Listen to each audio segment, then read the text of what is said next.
Hi friends, my name is Bhavya Mangla. I'm IATF qualified auditor doing audit for the automotive sector for the last 19 years. I'm again back with a very interesting topic, and today I'm going to talk about Obayaru. And by the time this video will end, you understand what exactly is Obayaru, why it is important with respect to policy deployment and with respect to many other things. What are the key challenges that industry faces when they implement Obayaru with respect to different aspects, and what can be done with respect to that.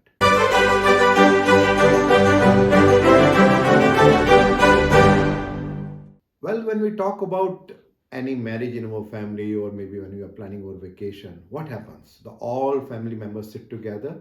First of all, they decide whether they have to go for a vacation or not. If yes, then when they have to go for that, which location they have to go, which are the family members they will go, then what are the different parts or different areas that they're going to visit, what kind of food preferences will be there, what will be the mode of transportation, and there are so many things that are being discussed. And the overall objective by sitting together is that the decision can be taken by understanding the expectation of all the family members. Something similar happens when we talk about Ubaya room.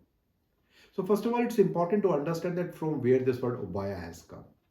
So Obaya primarily is a Japanese word for which the meaning is a big room. Some people also call it a war room. And this word first initiated in 1993 when Toyota was in the process of launching their vehicle Prius. And this Prius vehicle was very important for them because it was the first time they were coming up with a hybrid vehicle. So they wanted to have a different perspective of planning and executing each and everything. So at that time, it was decided that why not we meet every day at a particular location. We put everything on the board, identify that what are the key pain areas, what are the different activities that needs to be done, who is responsible for that. And then from top to bottom, every day it will be discussed there and then. Whatever differences are there, that will be ironed out. The communication should be good, and so that overall objective can be met. So that was the whole intent from where this first project was launched. And since then, globally, there are many companies who are using the principles of Obayaru. In fact, of late, especially post-COVID, many companies are also using virtual Obayaru. And there the intent is that rather than having a physical meeting in case there's a multi-locational plant, why not we meet virtually, and we have a same kind of setup wherein there are all different parameters are there and that are being discussed. Well, someone has very rightly said that strategy without tactics is the slowest route to victory. Tactics without strategy is the noise before certainly a defeat. One very important aspect of Obaya Room is that it helps to break all the different silos that the organization is having. And it's an excellent visual management technique which can be used to deploy anything which organization want to do. So for example, when we are implementing Hoshin Kanri, we are talking about policy deployment. Now that's an ultimate objective that company wants to do, and for that they make an X matters.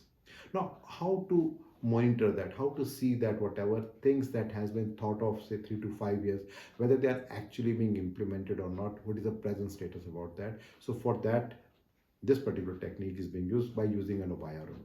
Or maybe when we are implementing a new product development wherein there are 5 different phases as per APQP, Advanced Product Quality Planning. So what is the different status of each and every phase, where we are with respect to that. So each and everything is being displayed in that particular room, and it is being monitored that what is the present status with respect to that. So there are different ways in which organization can use an Obaya room. It can be for localization, for supplier upgradation, or maybe there can be many more things for which it can be utilized. One very important thing that comes into our mind is that when we talk about OIR, we also need to understand that why this necessity has come, that there should be a place where people should meet physically and discuss about that. So there can be many key reasons. First of all, one very important thing is that it helps to avoid any meaningless strategic planning which takes a lot of time. At times it happens that we are trying to push hundreds of projects but we don't reach anywhere. At times we are always in the firefighting mode, which does not help the organization. Many a times there are many long management review meetings, but it does not result in anything. And at times which is a very very common thing, is about the siloed department which are there in the organization, which does not serve any purpose, and it creates a lot of problem. But when and structured operation or structured process is being used, like in the form of Obaya room, it certainly helps to trade off between how to optimize the resources with respect to whatever resources that we are actually having, and there can be a better alignment. Certainly it also helps to have an effective meetings, a better insight and the decision making. When Obaya room is being used effectively, it helps the people development, it gives more trust and collaboration, and certainly it's a very very rewarding thing for the organization to understand. Now, to understand how to effectively implement an Obaya room, how to use an Obaya room to the maximum use. So first thing which is very important to understand is that it's more about common sense. So organization must make sure that it's more of a collaborative effort wherein people come together, discuss about certain things, and try to find out all the problems which are there. So there are five key steps which are being used with respect to the Abhay Arrow. The first is to have a well-defined goal for each and every aspect, that what exactly is the long-term goal that we want to achieve.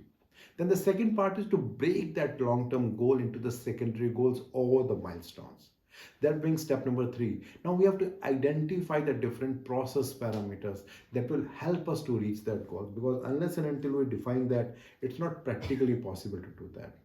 Then the fourth and a very important step is to display both the results and the process parameter, because if we are focusing only on the result and we are not focusing on the different parameters that are going to help us, it is not going to help the organization. And then last and the most important thing is, then there should be a regular monitoring with respect to the target and actual, and in case any abnormality is there, that should be identified and the PDC approach should be used to effectively implement that. Rather than giving a difficult example with respect to industry, with respect to Hoshin Kanri, or maybe with respect to APQP or supply development, let's take a very generic example. So let's assume that a person is heavyweight and want to lose the weight. So that's a basic statement that we can identify that. Now, the second step is that how much weight loss. So let's assume that we say that a person has to lose 15 kg in 6 months. But that again, that is not going to help with respect to the Obaya display. So we have to break down the goals further down to specific milestones or maybe the secondary goals. So it can be that, okay, let's lose 2.5 kg every month. Now, once we identify that, is it giving the answer? No, because it is only talking about the result, but not the different parameters that needs to be monitored so that we can achieve the result. So there can be a couple of parameters, like how much time a person is spending on treadmill, maybe 1 hour every day. And secondly, could be the calories or the food that is being intake. And maybe at that time, the target can be that it should not be more than 1500 calories every day. Another important aspect is that how often people should meet in the Obaya room to discuss about the strategy. So again, there can be two key aspects which can decide that how often we should meet. The first and the foremost is about the speed of the system change. If it is a more rapid change, then there should be a more frequent meeting. So we cannot say that people have to meet every day or every week or every 15 days. It will depend upon the system change speed.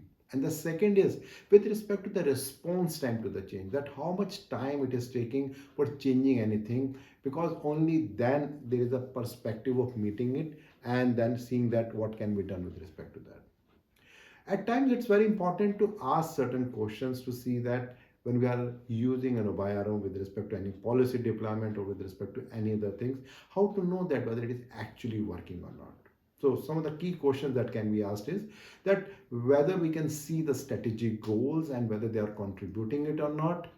Are we able to identify and expose the problems which are there, or they are still remaining hidden? And then certainly, are we trying to achieve the goals, or we are just trying to improve our systems? And it is being generally being seen that when effectively your room is being used, it results in many good things. So for example, it helps the organization to identify the problems in real time. It helps to quickly make the decisions and rapid actions. It also helps to voice the concerns and collaborate together. Many a time it is being seen that it helps in developing the leadership skills, it eliminates the ad hoc responses, and certainly whatever expertise are there, it helps in leveraging from the diverse field of people, and it's an appreciation for all the right things in the organization. Now, to talk about some of the key industry challenges with respect to the use of Obayaro. The first and the foremost thing is that it's primarily a top down approach, but how often or how frequently top management or the key people who have to actually drive it are a part of the Obayarum discussion. The second and the most important thing is that many a time it happens that there's an Obayarum, everything is being displayed, but it's not up to date. So it's very important to see that whether an Obayami's room is used just to display to the customer, to the auditors, to the external bodies that yes, this is a way in which we are using a system, or it is actually being used to really get the benefit out of that. So if I do a summary with respect to Obaya room, primarily it's a collaborative approach wherein the idea is to transparently see that how things are at the moment, to identify and surface out the problems. Obaya room should always be live. And it's very important that there should be a collaborative approach so that whatever targets that are to be there, they should be achieved on time. Well, my next video will be with respect to management by objective, which is also called MBO. Regularly, I'm getting a lot of feedback from your side and they are helping me to understand your expectations. So please do continue that. And in case you want to understand a little bit more about this particular video, you'll find a link below. If you click that, you'll find a blog there. And there you can find more information with respect to this. And in case you're liking these kind of videos and blogs, you can always share with your friends and colleagues. And you can subscribe to my YouTube channel and my website, bhavyamangla.com. Thank you.